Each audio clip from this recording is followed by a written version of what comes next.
ಇದು ಉತ್ತರ ಕರ್ನಾಟಕ ಸ್ಟೈಲಲ್ಲಿ ಹಸಿ ಖಾರ ಮಾಡುವ ವಿಧಾನ.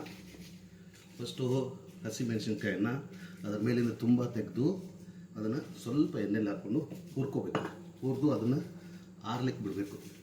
ಆರ್ಲಿಕ್ಕೆ ಬಿಟ್ಟಾಗ ತಿರುಗಿ ವಾಪಸ್ ಅದೇ ತವದಲ್ಲಿ ಬೆಳ್ಳುಳ್ಳಿ ಸ್ವಲ್ಪ, ಶುಂಠಿ ಸ್ವಲ್ಪ ಹುರ್ಕೋಬೇಕು. ಹುರ್ಕೊಂಡು ಆಮೇಲೆ ಅದನ್ನು ಆರಿರುತ್ತಲ್ಲ ಯಾವುದು ಮೆಣಸಿನ್ಕಾಯಿ, ಅದನ್ನು ತಗೊಂಡು ಅದಕ್ಕಿಂತ ಮುಂಚೆ ಖಾರ ಕಲ್ಲಲ್ಲಿ ಜೀರಿಗೆನ ಸ್ವಲ್ಪ ಹಾಕ್ಕೊಂಡು ಚೆನ್ನಾಗಿ ರುಬ್ಕೋಬೇಕು.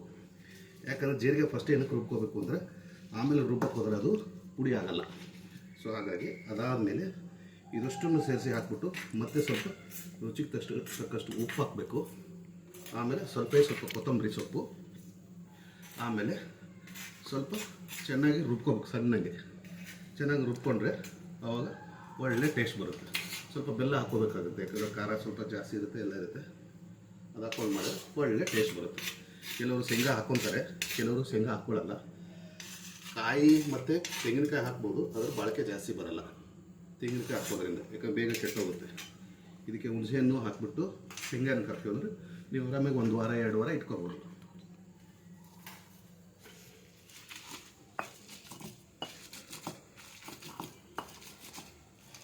ನೋಡಿ ಈ ಥರ ನೀವು ಮಿಕ್ಸಿಯಲ್ಲಿ ಮಾಡಿದ್ರೆ ಈ ಟೇಸ್ಟ್ ಬರಲ್ಲ.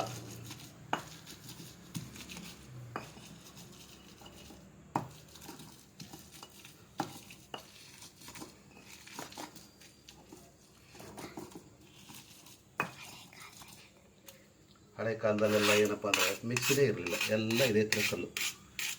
ಅವಾಗಲೇ ಅದಕ್ಕೆ ಹಳೆ ಕಾಲದ ಜನಗಳೆಲ್ಲ ನೋಡಿ ಎಷ್ಟು ಸ್ಟ್ರಾಂಗ್ ಆಗಿರ್ತಾರೆ. ಯಾಕೇಳಿ ಎಲ್ಲ ಸ್ಟ್ರಾಂಗ್ ಅಡುಗೆನ ತಿನ್ನೋದವರು.